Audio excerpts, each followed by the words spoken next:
Hey folks, it's Tommy Lee here with Northern ADV and Touring. So today, I'd like to call pre-packing day. So what I mean by that is today happens to be my last day off before my brother and I leave for our Canada to Key West motorcycle adventure. So tomorrow morning I have to go back to work, and I work a set of 5 shifts. The last shift is a night shift. So we're going to get a quick nap in, and then we're going to leave that day. So, which means today is my last day for any sort of meaningful prep work. And that means packing up the trailer. So here is the empty cargo area on my Aspen Ambassador. And I'm just going to start putting things in to the cargo area one at a time. And you can kind of watch and see. Hopefully that's not a terrible vantage point. You can see how everything kind of fits in, and I'll just talk about everything just a little bit as I put them in. So we're going to be camping as well as getting the odd hotel room on this trip, but we have to prepare for the camping. So I have a nice long extension cord that's going to kind of go in there first, out of the way. Which will provide power to our campsite from wherever our plug-in happens to be. Then I have a couple of inflatable air mattresses. One is for me and one is for my brother. So we're going to tuck those in.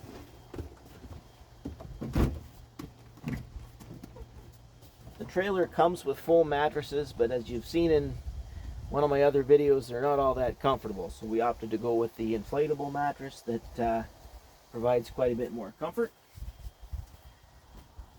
Since we're talking about inflatable mattresses, I should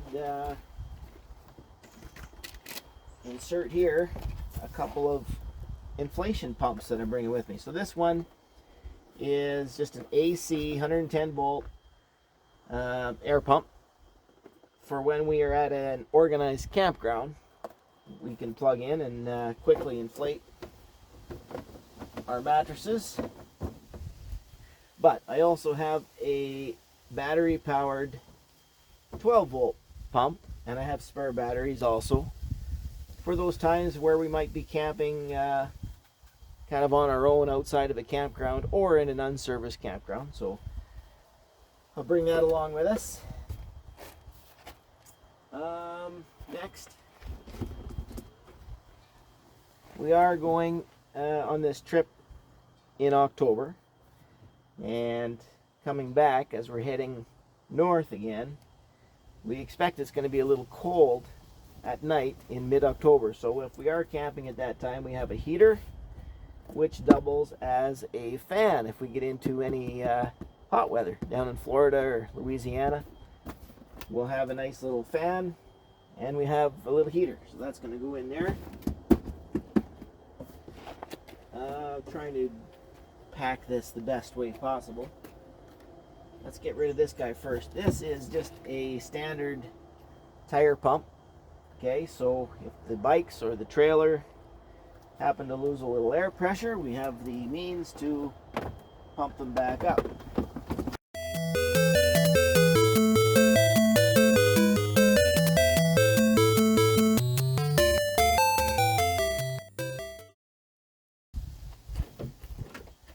Okay, along with the extension cord, I have a power bar so we can charge our electrical items at night when we have access to power. More than one thing at a time.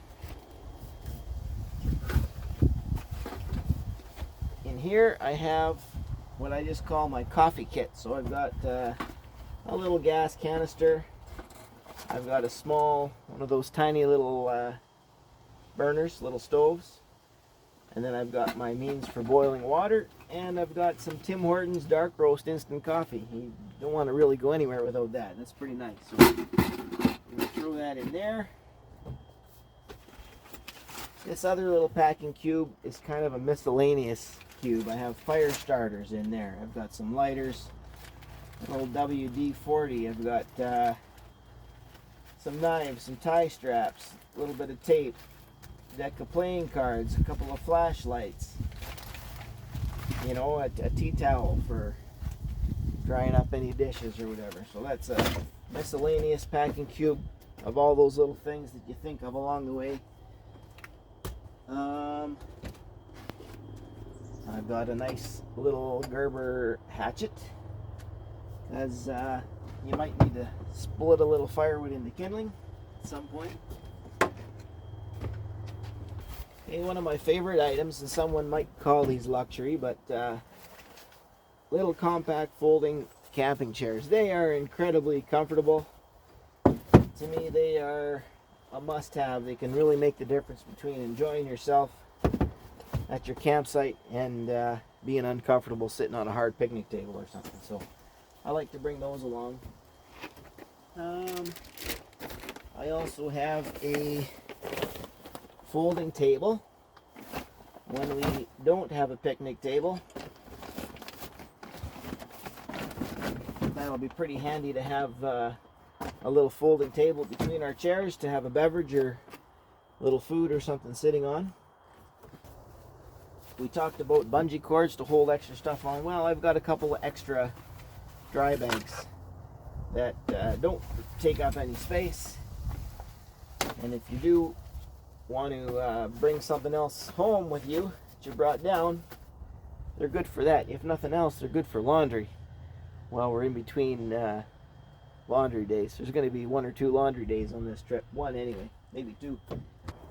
I'm going to add this handy dandy little mirror. Let's tuck it in, keep it safe. This little guy is the remote control for my LED lighting, which is already mounted up inside the trailer for when it's all folded out. That's pretty important. We're going to put it in this miscellaneous bag so we don't lose it. Okay, that's about it for inside the cargo area. I'm going to put the cover on and then I'll show you what else we're throwing in there. So I know we're just a little cramped quarters with the tripod right there, but cover goes on there. I've got something sticking up a little high there. That's not so bad. Cover goes on there. Let's fold the carpeting back. That's so easy, and it's going to be so nice to have a carpeted floor when we're camping. I've got my trusty old Ozark Trail Voyager sleeping bag. I'm bringing this one because I already have it. Okay. Same thing. So my brother opted for, again, an Ozark Trail sleeping bag. I tried it out first, but I grabbed a couch cushion from the rec room downstairs, and I think that's going to suit me just fine. But it's pretty important to bring a pillow that's comfortable for you, especially when you're an old guy like me. I've got this awesome little, it's a Moto-master power kit, I don't know what you want to call it. It's a booster. It'll boost a car, but it'll certainly boost start either of our motorbikes if we need to, or someone else's bike or someone else's car if we get an opportunity to help somebody. But when we're not boosting with it, this thing has an ample amount of power to power our LED lights inside the trailer. We will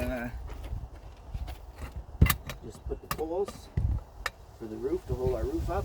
There's 2 for the front,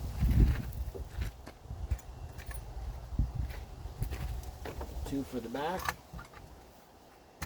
Okay, so I've got a bike cover for my Goldwing. Dual purpose. Number one, we're obviously parking outside most nights, probably every night, unless we get a hotel with an underground garage or whatever. But number one, it's going to keep the dew off the bike, so when you get up early in the morning, you don't have to dry it all off. But number two, it's just going to kind of keep it hidden, out of sight, out of mind. Not that anyone doesn't know there's a motorbike under the cover, but they can't see the motorbike, so it's maybe a little bit less appealing. Thanks for watching today. As always, keep your stick on the ice, keep the rubber side down. We'll see you in Florida. Bye for now.